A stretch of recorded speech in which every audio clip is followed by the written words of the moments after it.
we will now move to the action agenda portion. Item number 12 is action as necessary or appropriate on matters discussed in the executive session.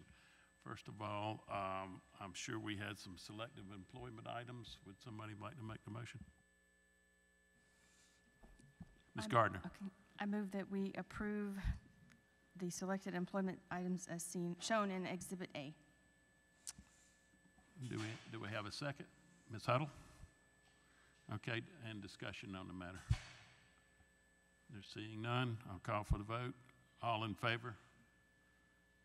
So that's unanimous, 7-0 to pass the 7-0. The next item, do we have another item?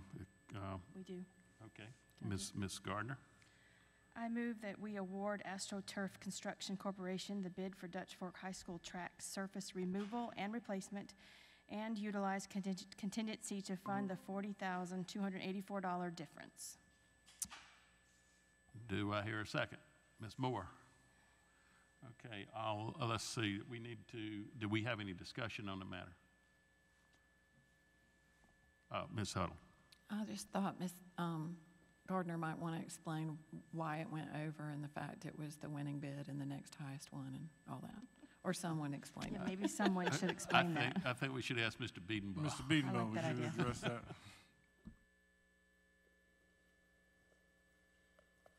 Thank you, Mr. Vice Chair, board members, Dr. Ross. Of course, when we proposed our capital budget, it was from a year ago when costs were down. And we had some estimates of $500,000 to complete our track. So when we actually put the bid out, it came in over budget. We had two companies to bid, which both are good companies, but the low bid was $540,000 and the next bid was $716,000. So it's just the inflationary costs have caught up with the track is why it's over our budget. So yes, ma'am. Mr. Biedenbaugh, I think you had you told us that you had about $13,400 left in the contingency. It's some mighty fine estimating there. So we've purchased everything we're supposed to from that allotment of money. I believe you told us. Yes, sir. The only thing that we haven't completed, and Ms. Garris is. I know we don't say things, but I do want to thank technology for what they do to make all these board meetings happen, and so the public can participate if they're not here. But that's the only piece that we haven't finished, but we will be able to make the technology piece finish under budget. So yes, sir, we should be good with that $13,000 remaining. Okay, that concludes everything. Did we have to call for the vote? I'm sure. Okay. Let's see. This contractual matter for Dutch Fork High School track replacement is shown in Exhibit C. I call for the vote? All in favor? Okay, so that's Ms. Hammond is there. She's raised her hand, so it's unanimous, 7-0. All right, item 3D, I believe, Ms. Huddle. Yes, I have a motion.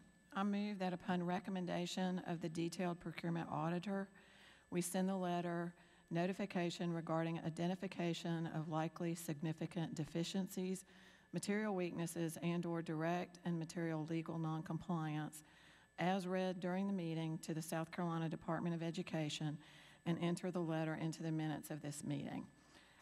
So I'll go ahead and read the letter. Ms. Spearman, in February 2021, our Board of Trustees discovered some apparent procurement code violations with several contracts. As a result, the board requested termination and rebidding of a problematic contract for temporary services for substitute teachers. In addition, other potential procurement issues dating back several years were investigated. In July 2021, shortly after hiring a new interim superintendent, the board authorized a contract with a consultant who subsequently reported additional concerns with prior procurement. As a result, in September 2021, the board voted to issue an RFP for a detailed procurement audit for the previous 5 fiscal years. Pursuant to SC 59-20-90, the Board of Lexington-Richland School District 5 is notifying the South Carolina Department of Education that the district has received an indication from the auditor that the audit will likely identify significant deficiencies, material weaknesses, and/or direct and material legal noncompliance. Upon receipt of the final audit report due by June, the board will ensure that any potential malfeasance is reported to the proper law enforcement agency, and the district's finance department will develop a financial recovery plan approved by the board and submitted to the Department of Education within 60 days. The financial recovery plan will address the possible recovery of funds, as well as a remediation process to ensure future vendor payments are correctly reviewed and authorized prior to payment. Okay, is there any, first of all, do we have a second? Ms. Gardner? Okay, is there any discussion on the matter? I would like to explain it. The letter lays out the dates, and to make it very clear that this procurement audit went back 5 years, and it was initiated by things that this board saw well before Dr. Ross arrived on the scene, and he has been nothing but helpful in looking at these items. And the auditor is the one that suggested that we notify the department and be proactive.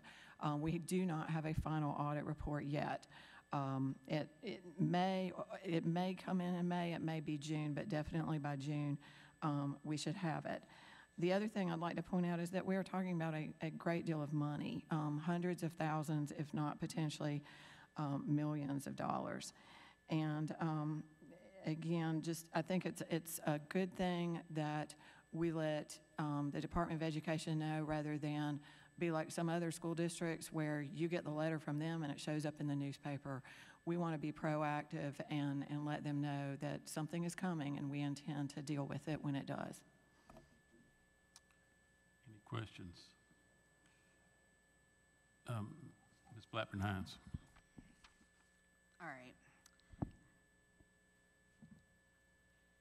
While I agree that I believe that there are some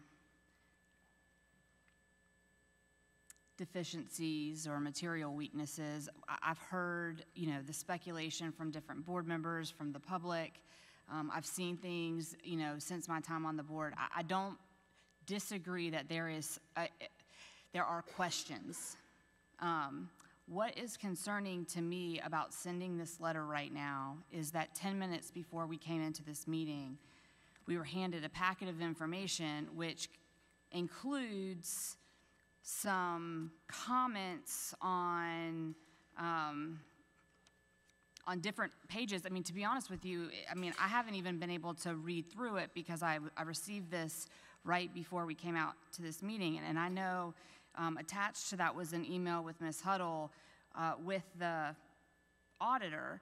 And it's a little concerning because I didn't even know that there were conversations or information being given to board members. I know that on January 18th, the auditor sent me an email asking to meet with me, and I thought that was strange, so I forwarded it to the chair and to Andrea White, and was told that was unusual and that Ms. White would have a conversation with the auditor, and then I never heard from the auditor again. And it was my understanding that when we were given information, it would be given to the board as a whole. So it's hard for me in good conscience to vote on anything when I haven't seen it. I don't even believe Ms. Hammond has this because she's not here and it was handed to us in executive session. In addition, what was handed to us, from my understanding, is not even a preliminary report. It's some notes, and we may receive a preliminary report, and we may or may not receive a final report at the end of the month or in June. We don't have any of that information. So it is, to me, I just don't understand why we would, it is my thought that it is irresponsible to take a vote on something that you are not informed about. Process matters. These issues that we're raising right now that we're concerned about, it's that we're concerned because process was not followed. And I believe that even though you know that what the end result should be, if you don't follow the process to get there, it pollutes the entire conversation. So Those are just my thoughts. Anyone else? Ms. Huddle? I'd just like to address why I had this information, and that is the fact that I'm the chair of the procurement committee, and Dr. Ross asked the auditor to work with me on any questions or suggestions that she might have. She wrote me on April 24th and said, you know, please see my analysis attached, which I did supply to the board. You may wish to share in closed session with the board members. So that is why I brought it tonight. I don't think it's complicated. The words of the auditor, and I'm just going to again repeat, she said it may be wise to let the state auditor, procurement oversight agency, and/or SCDOE know the district is performing some internal consulting procedures on risk which have been identified, but conclusions are not known at this time. So I am making this recommendation based on the basis of the auditor's recommendation, but obviously we're free to vote however we want to vote. Okay, Mr. Hogan. And Ms. Huddle, you might be able to help me with this, just kind of devil's advocate when we do get the final report, and if it comes back saying that we were going down the wrong path, do we just send a follow-up letter, just letting the Department of Education know that the final results, and I'm just trying to make Right. sure that we're not. I mean, I would say so, but I can't imagine why an auditor would suggest, I mean, she's already done a ton of auditing. I can't imagine that she would suggest that we should notify the DOE if she hasn't, if she's going to come around and say, well, there's no problem here. So I see where you're going with that, but I think the likelihood of that is nil. I have a comment pursuant to what Ms. Blackburn-Hines said. We are pursuant to the South Carolina law 59-20-90. It calls for us to do exactly what we're talking about doing here. This is a matter of process. The process has to be served. We're doing it. Okay, the second item I wanted to ask you was, at the bottom of this, it's requesting a signature, and it says that Ken Lovelace, Vice Chair of the Board, Acting Board Chair for tonight's meeting, is it intended that I sign this document? Yes, sir. As part of your motion? Yes, sir. Since you're acting board chair tonight, if the vote proceeds, then yes, you would sign it tonight because we would do it tonight. Is there any further discussion? Ms. Hammond. Mr. Lovell. Yes, I think as chair, I would like to address the fact that Ms. Huddle is correct, that I did meet first as chair with the lady that came down to visit and begin the audit, and she did say it was best to have the procurement chairman be her one contact person, and so that is true. And you know, that my only concern, and I you know would say this, is I wanted to be sure that, you know, I didn't know if we were acting too quickly to do the letter, and that was one of my questions until we got the final report. But just having been on this board for as long as I have been frustrated in the past by former superintendents and former board leadership where I asked many questions on procurement. And we even had former board members that knew we needed to get our policies cleaned up, and we could always do procurement better. And so I'm excited that the board is trying to address this. I just want the public to know that that this board is trying to get trust built back up. I think one reason the board may have flipped is there has been years of mistrust. So I have no problem in signing this letter if the money we paid to the auditors is saying that that's the right thing to do. I just didn't know about our timing, which I did ask Ms. Huddle that. But based on, you know, if she got that recommendation, I feel like that my obligation comes first to the taxpayers, and that we do find out if we've been following procurement and if there's any money we can recoup. And I can agree that we need to move forward on it. Thank you. Any other comments or questions? Ms. Gardner, I'm sorry. This is just a question for clarification on the process that we might be going through. Is when we get the report, the full report, are we planning to discuss this in a procurement committee before we bring it to the full board, or is that not something that we would be, I guess I'm curious as to how we would handle the full report. I would say no unless Dr. Ross asked us to, just because it's going to be a full report and no decisions can be made in a committee meeting. Now, Dr. Ross and the administrative team or we as a board might see some policy changes, or there are parts of the procurement code that the board approved as exemptions. There might be things like that that come out after a review of the report that would go to the procurement committee, but I think the full report would go to the full board. Any other questions? Okay, seeing none, I'll call for the vote. All in favor of Ms. Huddle's motion? All opposed? So we have a 5-2 vote here. So Ms. Hammond voted in favor. So, okay, that's that. Let's move on to the next item. Item number 13. Excuse me. I would like to make a motion that the letter be proofed and read over by our attorneys before it's sent. Point of order, we already voted to send the letter. We already voted, and that's a done deal, so we'll have to move on. All right, item number 13, approval of textbook adoptions. Do we have somebody from the administration that wishes to discuss? Correct. This time I ask Ms. Miller, our Chief of Academics and Administration, to bring forward our approval of textbook adoptions. Thank you. Good evening, Chair Hammond, Vice Chair Lovelace, board members, and Dr. Ross. We are back to you again tonight with textbook recommendations. First of all, I would like to thank Dr. Robin Cox, our textbook coordinator, for being here tonight, and extend to her our deepest sympathies to her and her family in the recent passing of her mother, Ms. Shirley Worrell.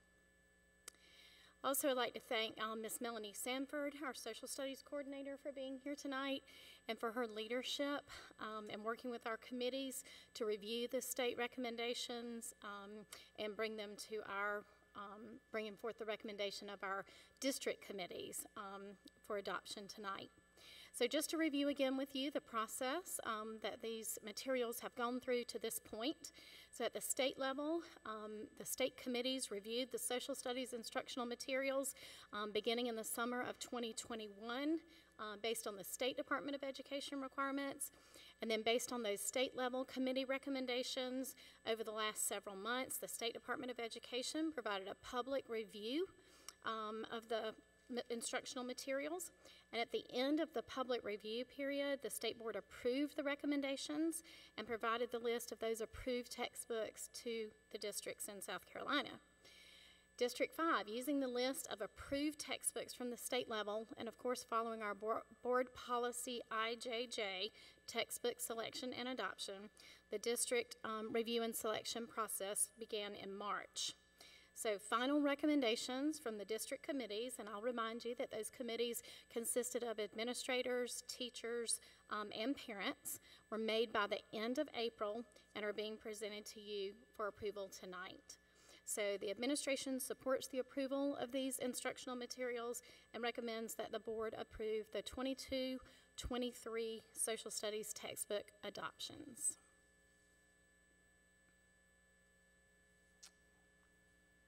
Conclude your presentation. Yes, sir. We stand for any questions. Absolutely. Or we would like to entertain a motion. Okay, seeing Ms. Hammond. Ms. Hammond, are you still there? She's not there, so. Okay. Yeah, I would like to make the motion. Ms. Hammond, do you have a question? No. She's talking, but she doesn't have a question. I don't know. She's waving her hand. Okay. But, okay, Ms. Gardner. I'm sorry. I had no question. Okay, thank you, Ms. Gardner. All right, I move that we approve the textbook adoptions for the K through second grade social studies, sixth grades, or was that as far as we're going on that one? Now I'm getting confused. let's do the whole. It's the whole thing, right? Read the Okay. whole thing. All right, sixth grade, I didn't know if we had to break it out, I'm sorry. Starting over. I move that we approve for textbook adoption, the K through second grade social studies, the sixth grade social studies, economics, and personal finance, CP and honors, AP macroeconomics, AP microeconomics, AP psychology, sociology, as shown in Exhibit D. Sorry. Thank you. Second. Do we have a second, Ms. Huddle? Okay, any discussion? Seeing none, I'll call for the vote. All in favor of the motion? So that's unanimous. So Ms. Hammond has voted with us, so that's 7-0. Okay, next is item 14, second and final reading of proposed revisions to Board Policy BCA, Board Member Code of Ethics, as shown in Exhibit E. Ms. Gardner. I'd like to make a motion to approve for second and final reading of the proposed revisions to Board Policy BCA Board Member Code of Ethics as shown in Exhibit E. Do I have a second? Ms. Huddle. Any discussion? I'm sorry, I had it off. Would you like to explain? Well, there's no discussion, but we have discussed this many times in committee and also in this meeting. We've bumped this item many months, so I don't know if there's any other questions from other board members, but I think it's ready to go. I think we've worn it out, don't you? We have. Yeah. Okay. Seeing no discussion, I'll call for the vote. All in favor? And that's 7, and no opposed. So the next item on here is the second and final reading of proposed new board policy FGG, Facility Construction Project Administration, shown in Exhibit F. And I'm going to ask the board's indulgence to present that because I thought that I was going to be not sitting here, so I was prepared for it. So anyway, Policy F basically deals with change orders and contingency allowances. We had it ready to go a while back, and then Attorney Reiser, with Mr. Biedenbaugh's help, reviewed and made some suggestions. The suggestions that we have are shown in Exhibit F are the lined out items shown in red that Mr. Attorney Reiser corrected for us. We had first reading on this last meeting, and I suggest that we go ahead with second reading. So I would like to make that motion. Do we hear a second? Ms. Gardner? Yeah. No, I'll just second it. I just made the motion. If that was, I asked for indulgence, so that was it. But anyway, so do we have any discussion on the matter? Okay, seeing none, I'll call for the vote. All in favor? And that's 7, no opposed, so it's unanimous. Next item on the agenda is likewise was item 16. It was an item that I was prepared to make the motion on because it was dealing with construction professionals. Let's see, that had to do with the Facilities Committee and the Policy Committee, I believe. So Ms. Gardner asked me to be ready to do that one. So second and final I make the motion that we approve second and final reading of the proposed revisions to Board Policy FEC, Selection of Professionals in Facilities Constructions, shown in Exhibit G. All right, and basically, what all did we? Yeah, I call for a second. Mr. Hogan seconds.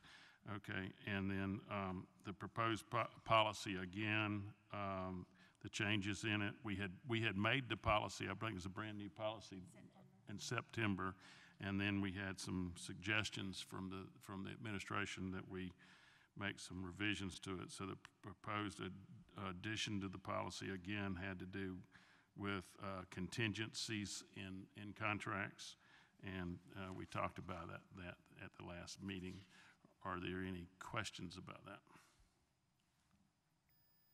Seeing, oh, you have, okay. It's not a question. Ms. It's just Blackburn like, Hines. it's just an administrative note for when this gets inserted into our policy manual, just to remove the proposed addition to policy March committee meeting underlined, just so that it doesn't get overlooked, because that is a note within the policy, and we typically take those out.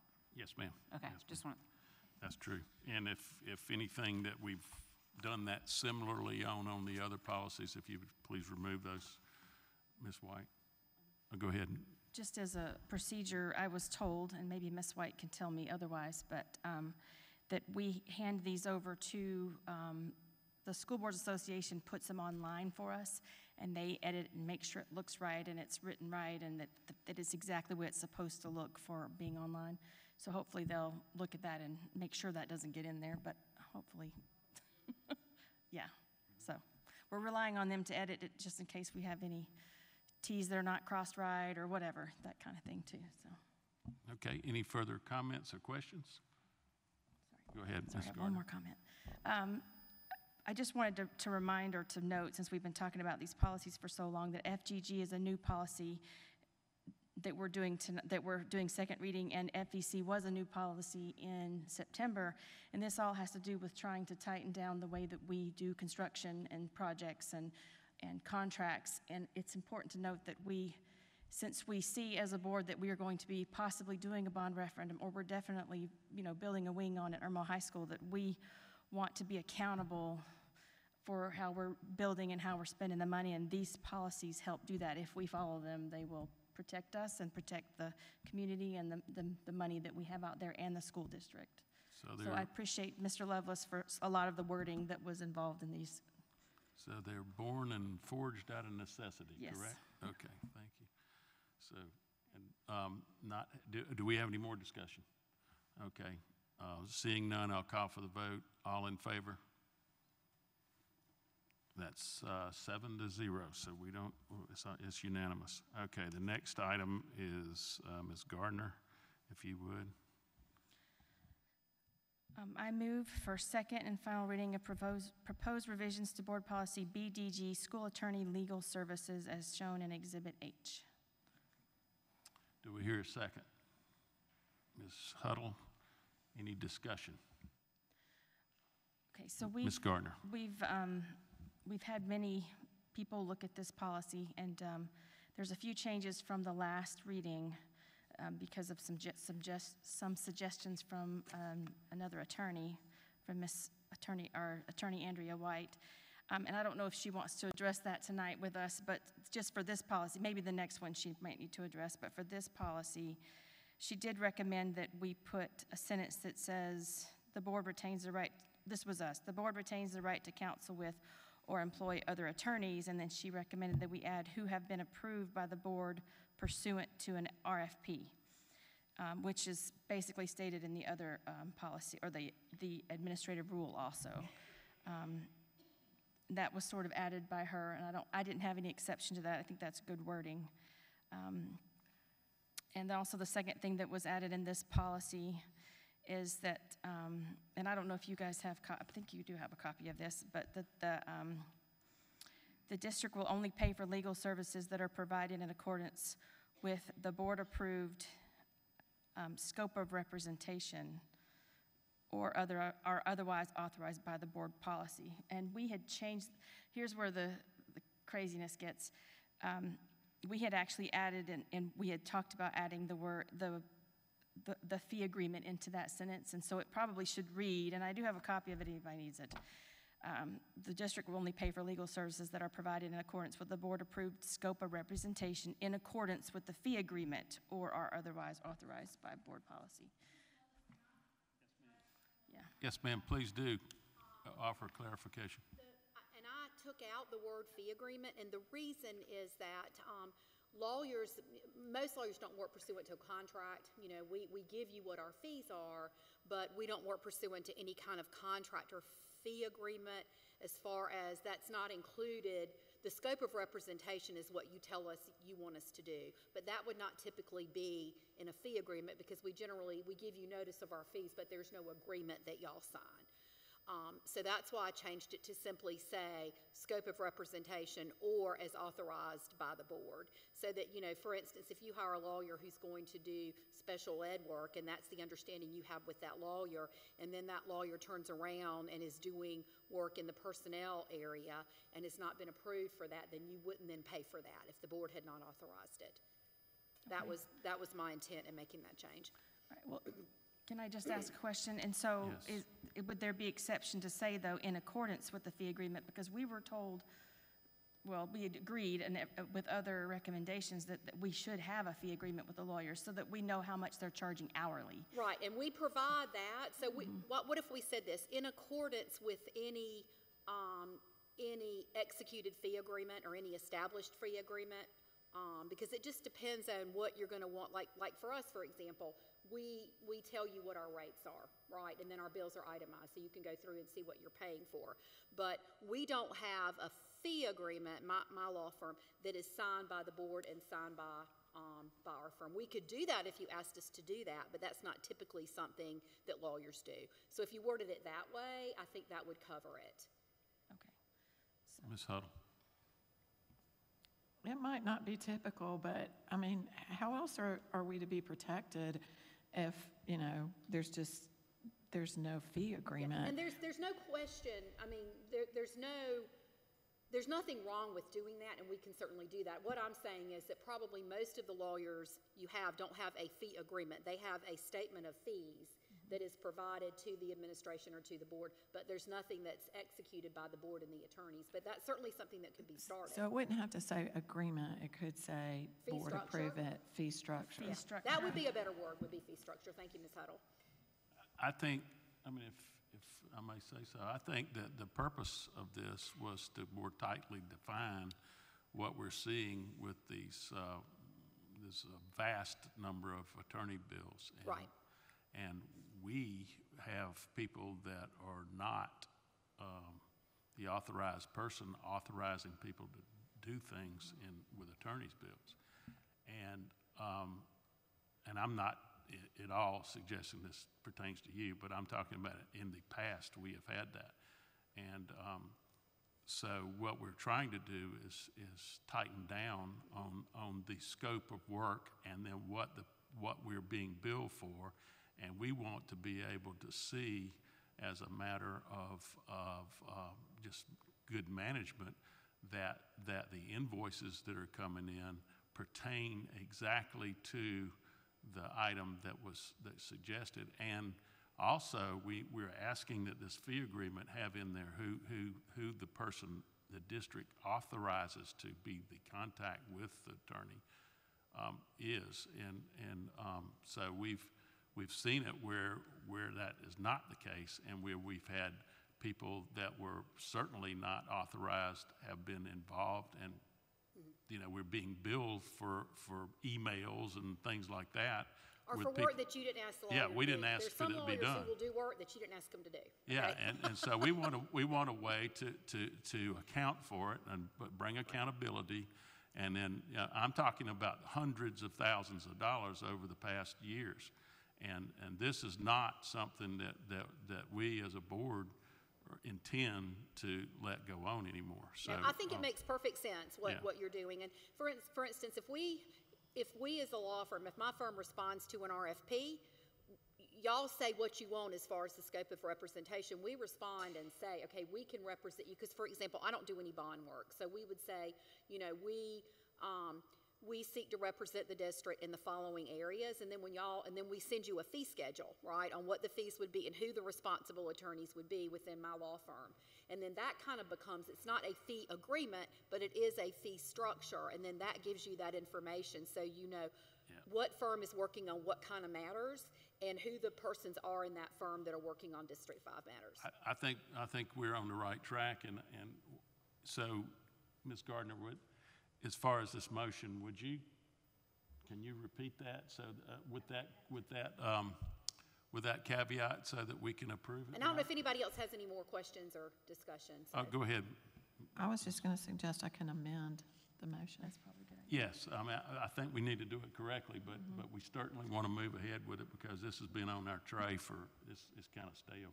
Yeah, So Go ahead, Ms. Just Gardner. a comment, I think we should use the word fee schedule, because that is what they give, a fee schedule, instead of structure. So if you want to amend my motion, I would allow that. I move to amend the motion to revise the proposed policy to remove the words fee agreement and replace with scope of work and fee schedule. Do we hear a second? Okay, Mr. Hogan seconds. Okay, so is there any more discussion on the amendment and on the amendment? Okay, so we call for a vote on the amendment. All in favor? Okay, that's 7-0. And then parliamentarian, do we have to now go and vote on the original? Okay, so I call on the vote on the original motion. So all in favor? And that's approved. Ms. Hammond voted with the rest of us, so that's 7-0. Okay, so it's unanimous. Let's see, what's the next item on here? Okay, so the next item is item 18, second and final. You want to go ahead with this one, Ms. Gardner, since this was in your purview? I move that we approve for second and final reading of proposed revisions to Administrative Rule BDGR School Attorney Legal Services as shown in Exhibit I. Okay, do I hear a second, Ms. Huddle? Okay, any discussion on this matter? I just wanted to say that we also have some updates from Attorney White that she recommended, and most of it is wording issues. It doesn't change the bulk of what we did in the committee meeting last week, but I do have it here if anybody wants to look at it. But it's words that say, you know, full board approval following the submission of an RFP, and then there's one other sentence that just clarified on the second page for under services, and I have it here if anybody wants to look at it, so I could probably pass it around, but it's, yeah. Yes, ma'am.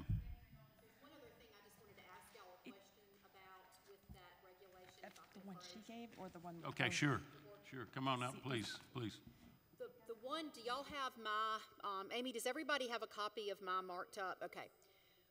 One question that I had for y'all to decide is when you talk about selecting a board attorney, and then the administration selecting an attorney or recommending an attorney to the board to represent the administration, do y'all want to do that on an annual basis? You know, it was open-ended the way that it's worded. And so I just had a comment on there. Is that something that you want to do every 3 years or on an annual basis? I think the prior policy said that. In the one we just approved, we took second reading on, said that we were going to do it annually. Okay. I don't remember it being in the policy. I only remember it being in the administrative rule.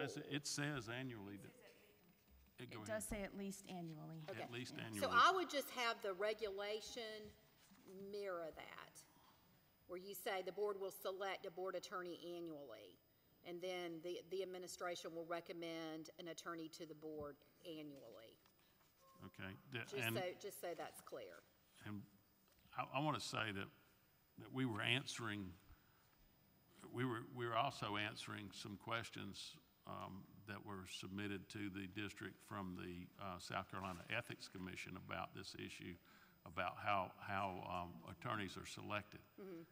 And that's just been recently, but this policy is much more restrictive and tightened down on who's qualified to be an attorney for the district. And that's one reason we were making these revisions, was because of like I said, that things were forged under fire from previous mistakes. Right. And so we're trying to review that and then do something about it. Right, and which makes perfect sense. I just want to make sure that it's clear in the policy and in the regulation that y'all will do that on an annual basis. Yes, ma'am. I think it's in the prior policy. Okay, if it's in the policy, we'll just make the administrative rule mirror the policy. Okay. So, I don't see it in the policy. I don't remember seeing it in the policy not in the either. policy? It's just in the administrative rule, and it does say, under selection, but it says, the reason we put at least annually is because we might want to evaluate it more often. If I Okay. just put annually, does that prevent us from doing it? No, you can More do it, you often. can do it more often. Okay. You can do it more often. Well, I mean, we've had cases come up where we've had to do that just recently because of some exigent circumstances. So, Right. so we've just done that because of that. So at least annually would be I think a good phrase, but I mean, that's up to the board. Any more comments? So I guess I have a question. Yes, ma'am. So the version that the motion is being made on is the version that Ms. Gardner just handed out. Is that correct? Okay. So it's not what Ms. White put on the table when we got here? Okay.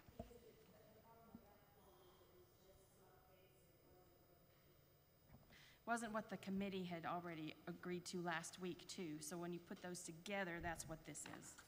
And it's just wording. I mean, you saw with the highlighted area, it's just a few little words that just it clarified what we had already said. It didn't change anything that I felt structurally. Sorry. But Ms. White's changes are in the version that you just handed out. So that you could see them both on the same form so that we didn't have to guess at how they meshed together. So my one question that I saw that there was a difference, hold on.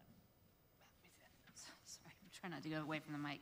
On the version that Ms. White put on there regarding the selection of a general counsel, on the one that was on here, it was a majority vote, and on the one in the draft you handed, it was just by vote, so we took the word majority out. I guess that's redundant, but it's redundant. I'm just, okay. Okay, that was just the word that I saw that was different in the highlighting, so, okay. Okay, do we need to do the amendment just like we did for the prior, the BDG-R, just like we did for BDG? I think that's why I asked, because we're approving this one.